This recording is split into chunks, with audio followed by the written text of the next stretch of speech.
Hi, and welcome to this particular panel on space and communication at the Kalpana Chawla Space Policy Dialogue in 2021.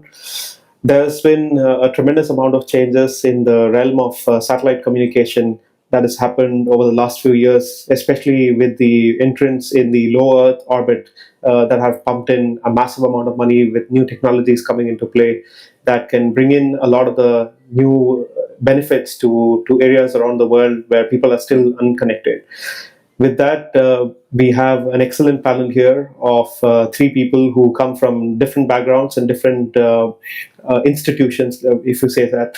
And we're going to hear basically one from Krishna, who is the CTO and the regulatory head for Hughes Communication India, and he comes from a background of commercial space, I guess, and he can address the whole commercial aspect of it.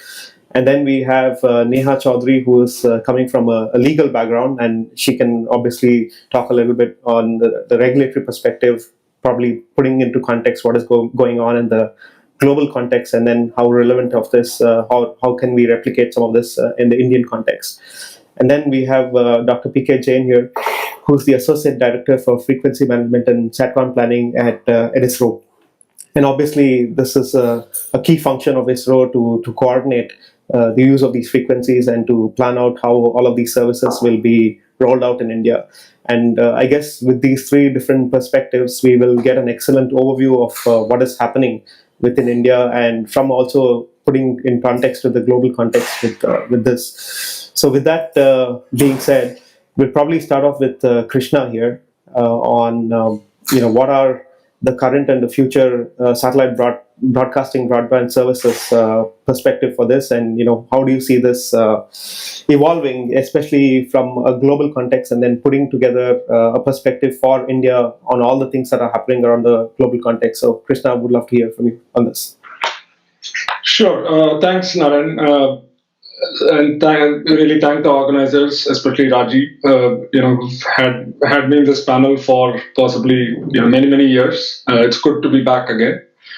I think the first and foremost, I think we've all we've lived in an era where the capacity has been controlled, and there've been a lot of regulatory challenges. But the good news is, as of 2021, the government is really on an overdrive to make a lot of these policy regulations, go easy on them, and go about a very light touch regulation.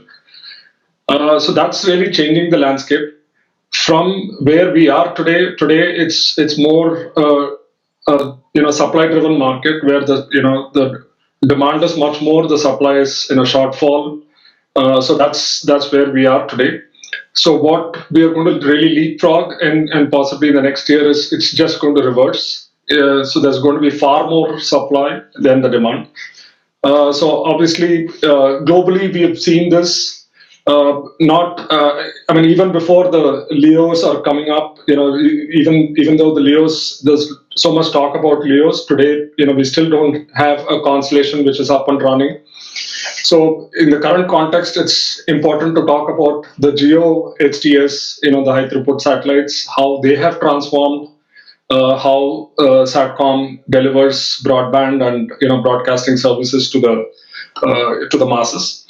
So I think we've all known about technologies which are reusable rockets, software-defined payloads, and in-orbit refueling. A lot of those technologies which have never been done in the past have all been done now. In fact, I remember way before 10 to 15 years back, we attempted a payload which had onboard processing of both power and bandwidth, where we could spread the spectrum across different beams and power across different beams. By the time we tested and we put the payload up, we were bought over, and our new owners decided to do something else with that satellite. So it's interesting to see that the same technology today is very much feasible. A lot of satellite companies are using the technology effectively. Today, it's become so well defined. Things like your hopping, frequency hopping, or channelization, or beam hopping, and those kind of technologies have become a lot more proven, and they are able to deliver services. Today, if you have, say, a cruise vessel or out in the sea, there are today services which are delivered even to the extent that they track the cruise vessel across the ocean, and they deliver huge capacities into that cruise vessel. Similarly, on the land, there are a variety of applications that are possible, both commercial and defense, thanks to some of these newer technologies that are available. I think the future landscape is definitely going to be more exciting because the LEO and MEO technologies are emerging. The MEO has been around I think one constellation has been up and running for quite some time, and the LEO constellations possibly from middle of next year, early next year, middle of next year. I think they will all be providing services. So I think it's going to be the most interesting time. One thing to add again is a lot of credible players and a lot of new companies which have come into this foray, and those companies are really I think they are disrupting this industry. Not only they are adding credibility to the industry, but they are disrupting the industry. Names which we have never heard about before. These are not the old boys club, but it is all new age companies which are today manufacturing satellites very, very custom to a given application, and at an incredibly low cost. I think that's really interesting to see. So I think with all this, I've always said from a regulatory and a policy perspective, 2021 has been the defining year. But I think all the fruits we are going to see fructify in the next year, which is 2022, when all of this is going to become a reality. Thank you so much, Krishna. I think that puts a lot of interesting things into context. So, Neha, I think one of the most interesting developments that I've seen now is this formation of InSpace and very aggressive take on policy making again with the SATCOM policy, with the new draft coming into place, and then renewal of the draft and so on. Of course, this is also a debate that is going on in other parts of the world, in the US, in Canada, in Europe, and many other places as well. So, from your perspective, are we on par with most of the governments around the world with respect to these policy making efforts, or is there something more that we can do that allows services to be provided to customers around the country? That would be lovely to hear from you. Yeah, thanks. Thanks so much for that, Narayan, and thank you so much to the organizers for having me here. This is, unlike Krishna, this is my first time speaking at this conference, and I'm absolutely delighted to be here. So thanks a lot for that.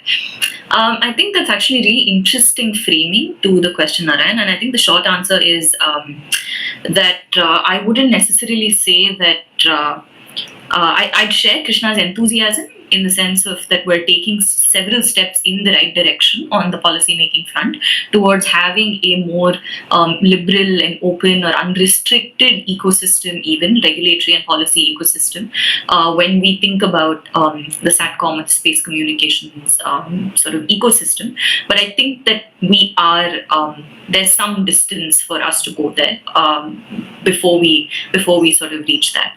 And I think that this is a debate, or this is a conversation that we began to have a few years ago, even with the National Digital Communications Policy, and even before that, when we began to think through very seriously about what are the kind of reforms that we really need to bring about for the sector to really sort of realize its true potential. And I think what we've seen, especially in the past year, which I think year or maybe a couple of years, which I think has been really, really exciting, is that we're seeing attempts at reforms or attempts at liberalization happening on two fronts, right? You have a whole bunch of stuff that the Department of Space is thinking through, stuff that you were talking about, a new space com policy in the works, thinking about thinking through really what is the role of in-space going to be, what is the role that can we think about questions like having perhaps a single regulator, can we think about single window clearances, a lot of these issues that we've begun to now have conversations about. And at the same time, of course, there's been some action from the Department of Telecommunications itself in liberalizing the telecommunication regime that obviously is a part of the SATCOM ecosystem that we're talking about. Whether it's thinking about questions about what's going to happen with the 28 gigahertz spectrum, how are we going to auction it, how are we going to price it, whether it's this new consultation paper that they have come out with a few days ago about thinking through potentially a new license for ground earth stations as opposed to going through this complicated unified licensing regime again, which is very, very restrictive. So I think a lot of open questions. Definitely, we've seen some reform come through, 100% FDI now allowed in the telecom, automatically allowed in the telecom sector. So we've definitely seen, I think, positive intent. But I would say that there is some way that we have to go before we can actually claim to have a enabling regulatory and policy ecosystem that actually is as exciting as you're making it out to be. So, yeah, I'll pause with that. If you have any follow-up questions, I'm happy to take them. Sure. Probably we'll go to Dr. Jain first, and then do come back. So, Dr. Jain, of course, the SATCOM division in ISRO has been the key driver for a lot of the coordination that is needed between DOT and other government institutions as well as the private sector for a long, long time.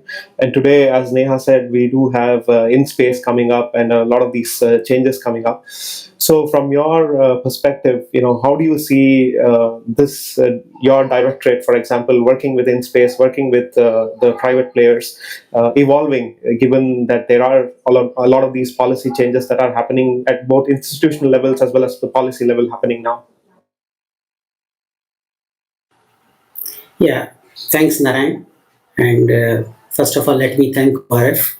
So, Narayan, as you rightly said, that now the lot of changes we are seeing of late, which Krishna and Neha also pointed out, especially the government having decided to open up the space sector, which was already open for private, non-government private entities.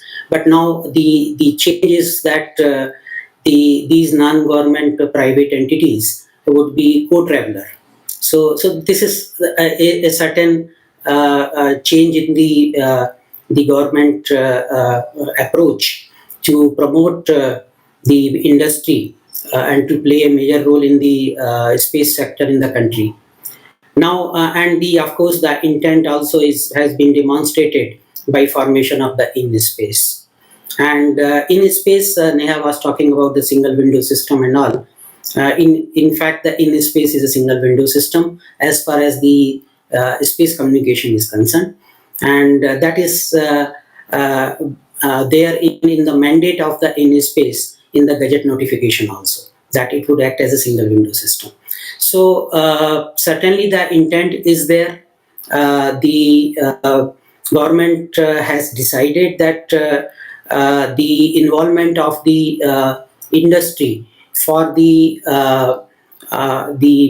establishment of the satellite systems, especially, and the establishing the various facility and utilize whatever the ecosystem which has been created by the government for the benefit of the country.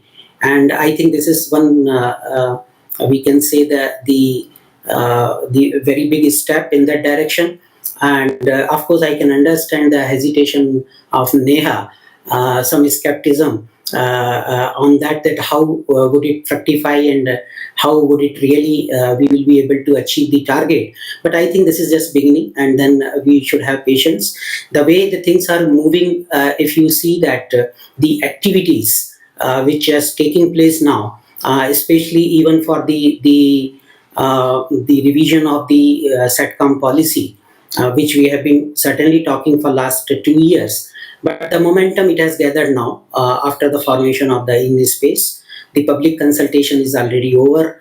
we had a lot of discussion recently. Also, we had discussion with the industry and the different association, and those things are being addressed. So we'll see certainly the changes, maybe a few months, and then we will be at go. Thank you.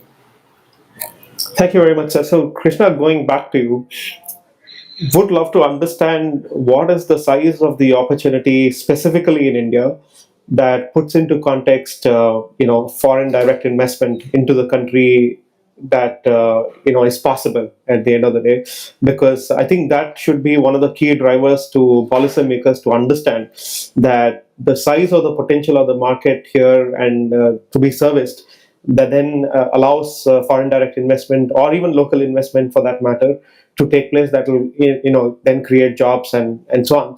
So do you have any perspective on this?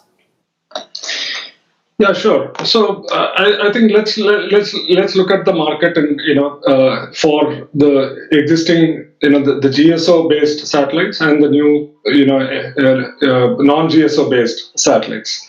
I think today the non GSO based satellites are predominantly going to be foreign. So there are companies which are going to put up these constellations, and what has happened with the non GSO is possibly the entry barrier for a lot of small companies to get in has really gone up.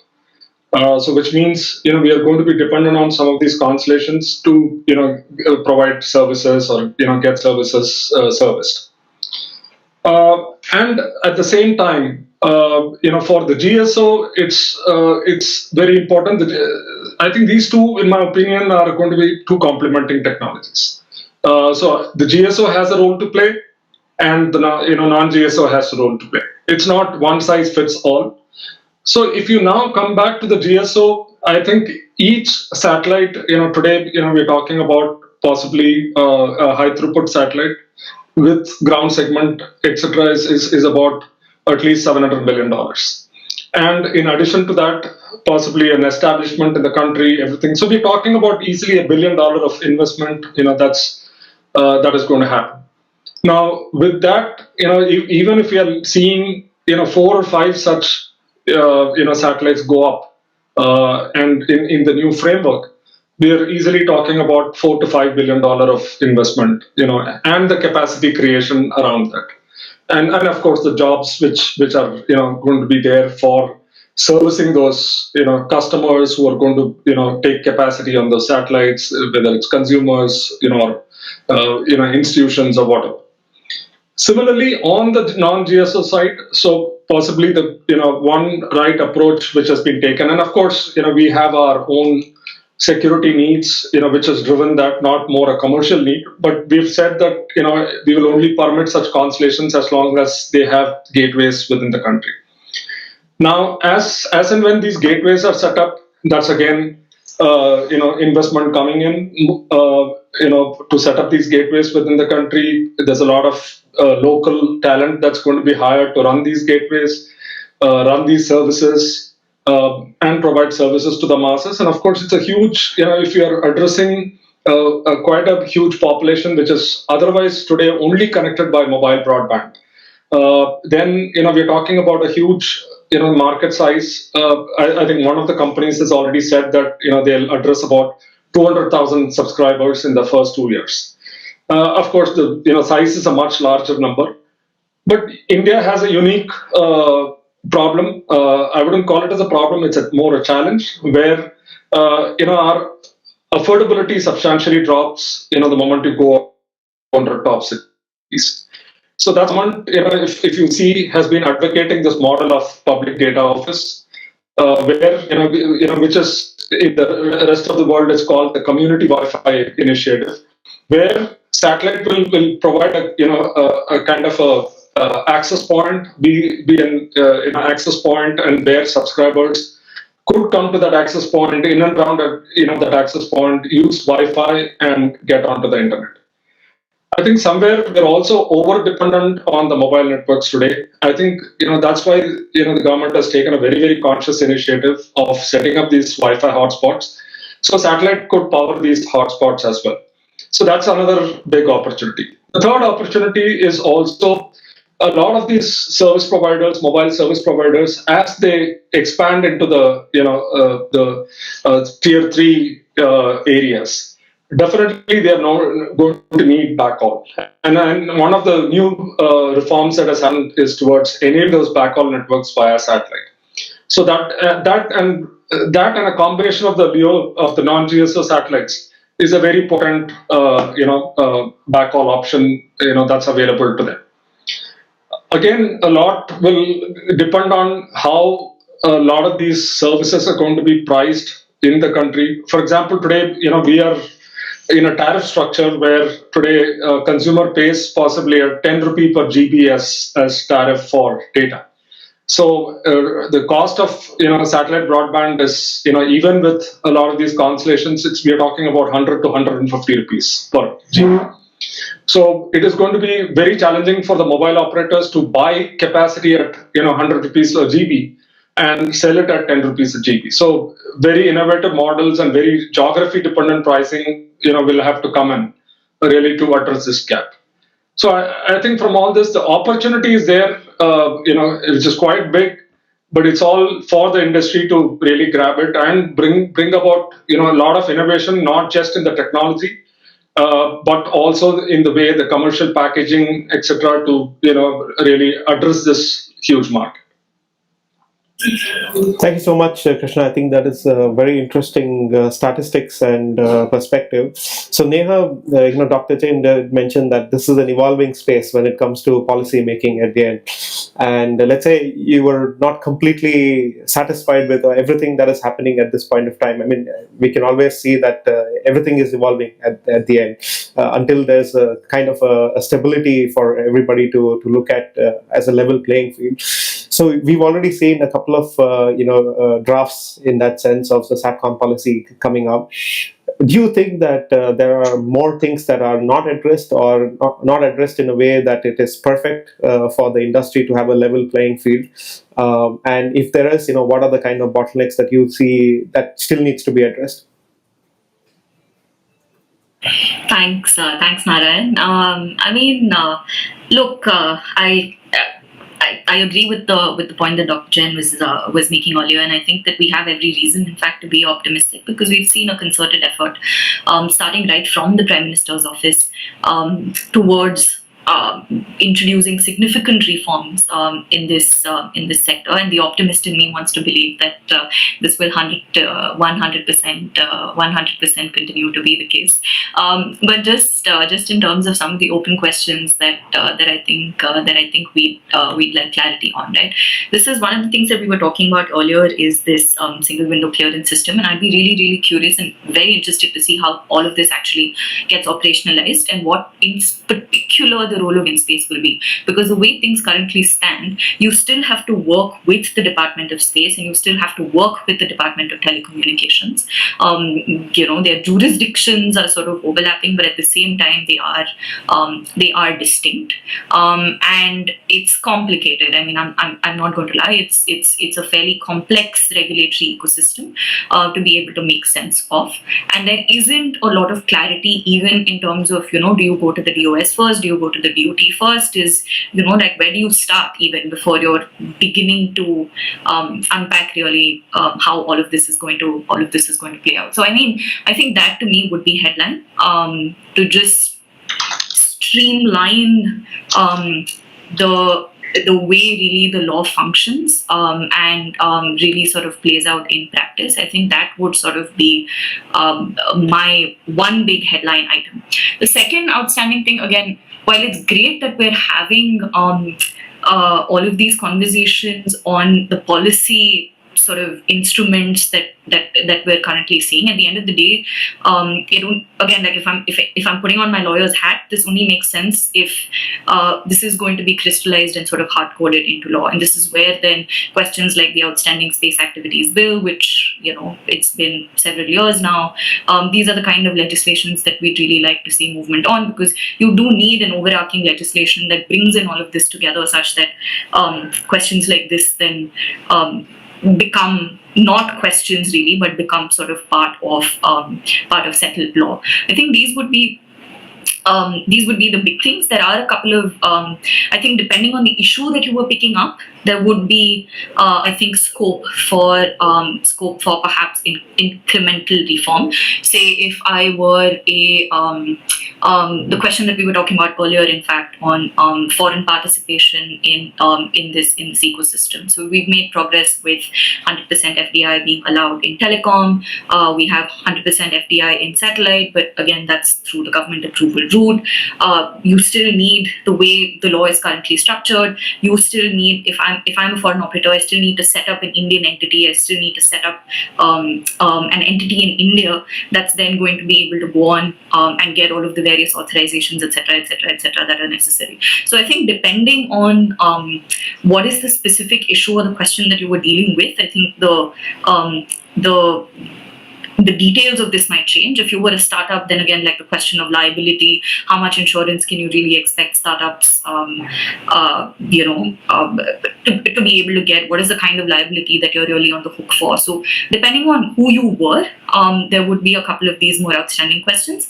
But I think in terms of headline item, for me, it would still be sort of large-scale structural reforms on the law, really. And I know Krishna wanted to add to this, so yeah.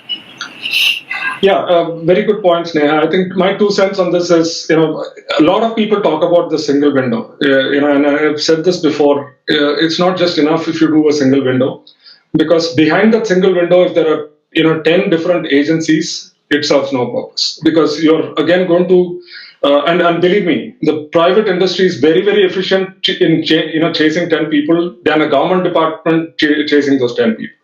And that's it's a simple fact, and that's the way it works. So I think the concentrated effort today, I've been party to many discussions, on InSpace and with the Department of Telecom. I think there is a very concentrated effort in reducing the number of steps. That's so all of this. That's why I said 2021 is going to be a defining year. Hopefully, some of this will get announced before the end of the year. So there are task forces that have been formed to reduce the number of steps.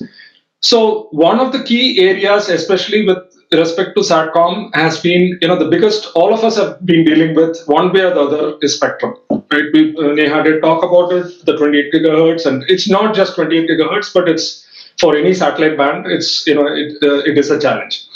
So the traditional mindset has been that you assign spectrum to a service provider, be it terrestrial or be it satellite. You kind of paint it with one brush, right? But in the terrestrial context, spectrum assignment means a lot different than in the satellite context. So what we have been really advocating, and this is kind of in the works, is that tomorrow, if so end of the day, if there's a satellite which is getting authorized, so InSpace is also going to look at the frequency of operation or the spectrum associated with it, because internationally, if you really see the satellite in itself, the authorization and the spectrum always go hand in hand. I mean, these are two inseparable things. So it would be good for just one agency to administer both of them rather than this being separate. So then what we can really talk about is, so the Department of Telecom then all they need to do is license the earth stations alone, which can be done through a general authorization, which is done in many of the other geographies. So which means, right, and I think, Dr. Jain will understand this better. We've talked in the past, when a satellite goes up, why can't the entire spectrum of that satellite be authorized once and for all? And you don't have to really then assign spectrum to each and every service provider.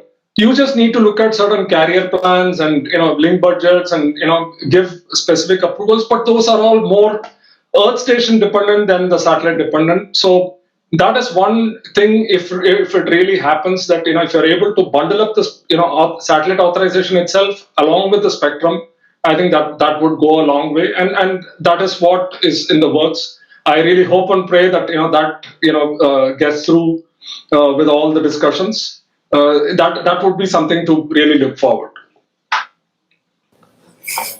Thank you very much, Krishna. So, Dr. Jain, again, with respect to all of these things that we discussed, Do you see, like, these policies that are now being evolving as something India centric, and the solutions coming from within the discourse that is happening within India between policymakers and the industry, or are there any standard best practices that that are from around the world that you see as adoptable in the process? Because of course, many other governments in other parts of the world are looking at let's say, creating the level playing field for their industry as well. So, what do you see with respect to this lens? Yeah, thank you, Narayan, for that question. Yeah, we should always look at the best practices which is happening around you when you decide make any policy for your own country, and it is very logical, which generally everyone does. When it comes to the space system, now we should understand that the every country has a different scenario. It's a different demography, different requirements, and the different technological advancement, the establishment of ecosystem, the heritage, many aspects which would play a major role in deciding the policy. Now you take the case of India, and if you start comparing with, I don't name the country, but a country which is still coming up in the space area.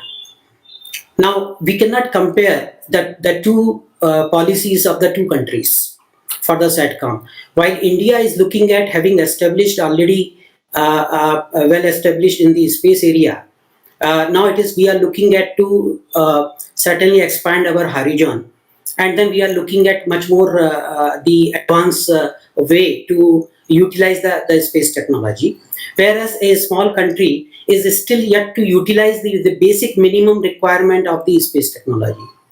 And similarly, if you compare with another nation who is already very advanced in the space sector, having the adequate spectrum and the orbital resources and all, then their approach would be totally different.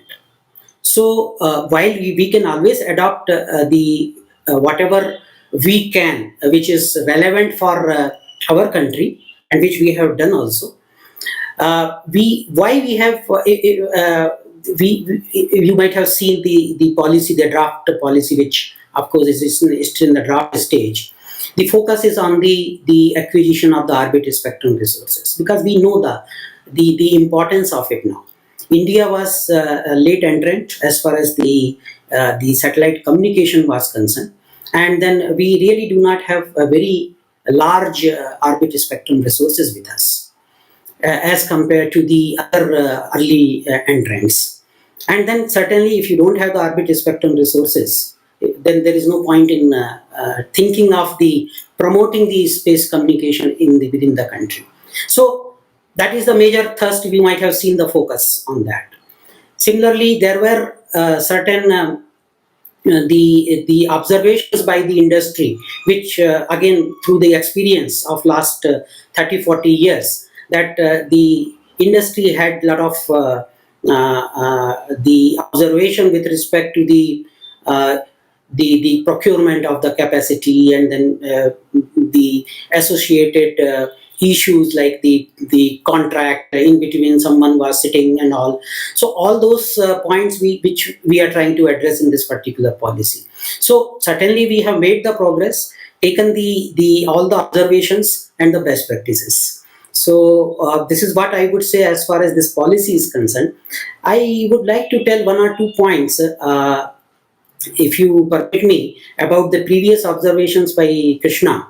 One was that with respect to the previous regime being rather the current regime being the supply driven, and then the lot of demand was there, but supply was less. I beg to differ slightly here. Of course, as far as indigenous capacity is concerned, we were probably falling short of the demand, but at the same time, the country was not deprived of the capacity, because there was a mechanism to use the capacity. Of course, there would certain procedures were there, but nevertheless, the country was certainly meeting the demand through lease capacity. But of course, now we will see that probably it is further, the things would be further easing out. Now, with respect to the spectrum assignment, which Krishna was talking about. Now, again, if you compare with the current mechanism, where you see the as far as the indigenous capacity is concerned, it is put up by the government. So basically, the usage of that particular spectrum, again, it is between the two departments, Department of Space and Department of Telecom. And of course, the whatever the spectrum license or something is there, that is a different aspect. Now, when the new regime, when the private industry and starts making the filing for the orbital slot, and then start establishing its own satellite system. Now, certainly they will continue to use those particular frequencies, and this is what is being assured. Now, the Department of Telecommunication has the mandate to deal with the spectrum, be it terrestrial, be it space, or be it. So it's a single body. And we cannot, certainly will not be appropriate to bifurcate that also. The spectrum per se itself between the one department of the government and the government of department. Ultimately, the administration, as far as international body is concerned, remains only one. So again, we can always debate, and maybe there could be some more the scope of improvement where we could address specifically some of the issues. But as Krishna rightly said, there is already a task force which is working on, in fact, for last 2 years, but now again, it has really gathered the momentum to ease out the most of the processes for providing the licenses to the industry for the individuals. So we will see the changes. And again, this is an experience we have to keep adopting and keep it doing. It doesn't mean that whatever policy, the policy is always a broad framework. And then it should not stop you from taking any decision. We should not tie ourselves if you give so much of details in the policy itself, and then afterwards you bind ourselves. So we should have the policy which is enough flexible, which is a broad guidelines, and afterwards, of course, the detailed procedures and guidelines are always can be brought out by the respective departments in the government, and which can always be liable or for the changes, of course, within the ambit of the policy. So this is what is the intention of the government, basically. Thank you, Narayan. Thank you very much, sir. That's a very elaborate answer. So, Krishna, there is a question here from one of the audience where they say the ISPA was recently formed and even the Prime Minister attended the whole ceremony.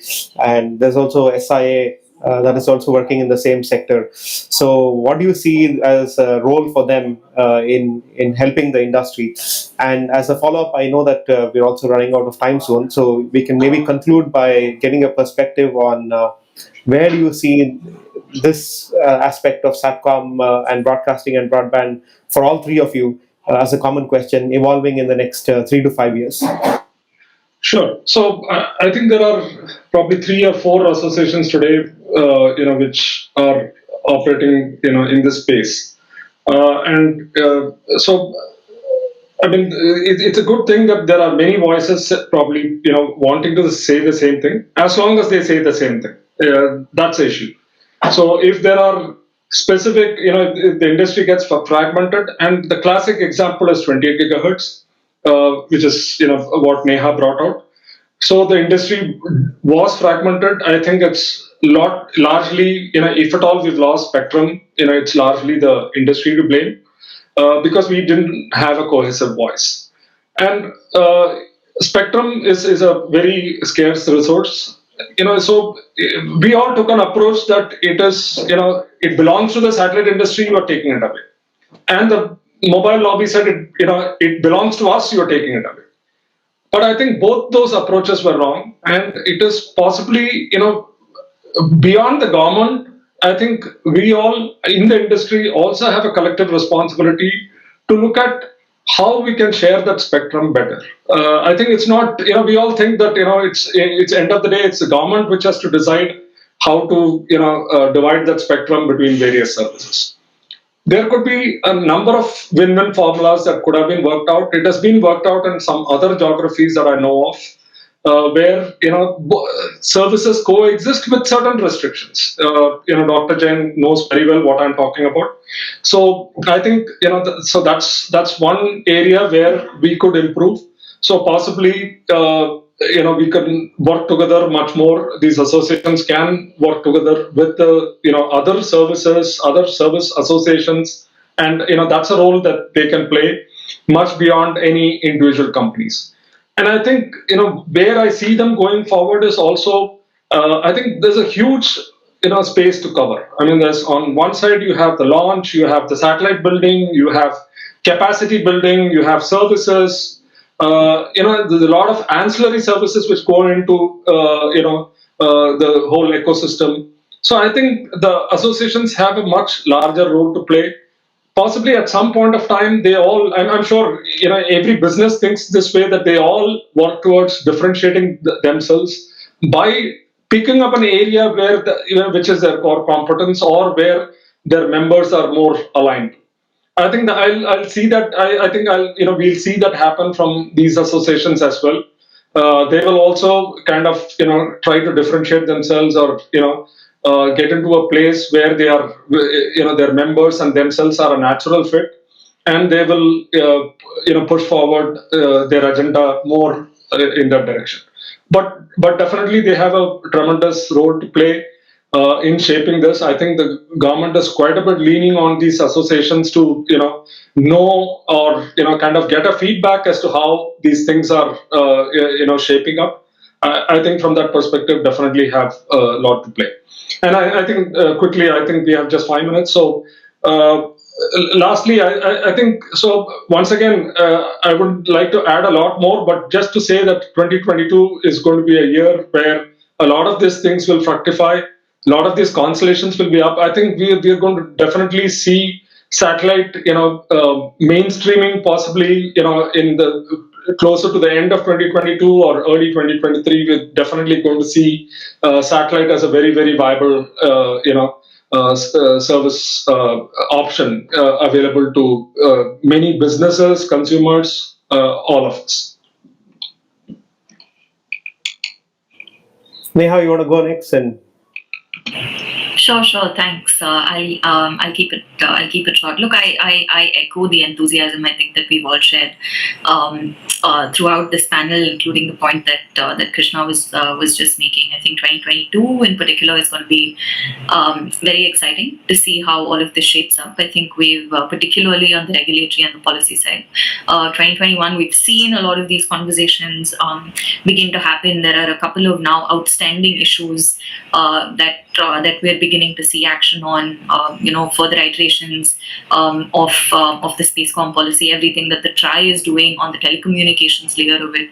So I'm really excited and curious to see how this all plays out. I think well begun, and would love to see a whole lot more, I think. So I'll stop with that. thank you. So, Dr. Jain, you have the final word. Yeah, thank you, Narayan. I would just like to say that as far as broadcasting and the broadband is concerned, the future what we see across the world as well as in India specifically, we are certainly moving towards the high capacity satellite, and we can say that there are LEO MEO constellations are coming up, but at the same time, it is not that only LEO and MEO communications, the constellations are going to drive the capacity requirement or capacity fulfillment here. We have the high throughput satellite, and the high throughput satellite in higher frequency bands are going to be we are going to witness that. And because if you see the big constellations, whatever are coming as far as India is concerned, though they are having the terabytes of the capacity and all, but as far as India is concerned, it gets hardly some 20 to 25 Gbps capacity at the end of the day. Whereas the demand, if you see for today India, it's more than 350 to 400 Gbps, which has to be met along with the other substitute, which is high throughput satellite. So conventional satellite will continue to play a role for the DTH sector. but at the same time, the video distribution for the specific regions, that again will switch over to the high throughput satellites. We will see the higher frequency band, QB band also, apart from Ka band.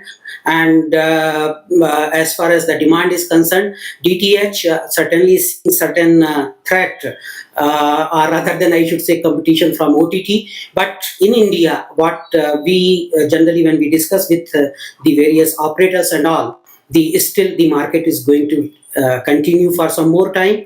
And though the OTT and all will be able to again meet through the rural area through the high throughput satellite, but the conventional satellite are going to play a role. As far as the broadband is concerned, we have immense scope in the rural area where we have still around 50 to 55% penetration. Government scheme through various special purpose vehicle like USOF and all will continue to work, especially with respect to the community Wi-Fi, which Krishna was mentioning. But at the same time, consumer broadband also, we will see that the individual there, again, the rural area especially will have the more focus for the satellite operators.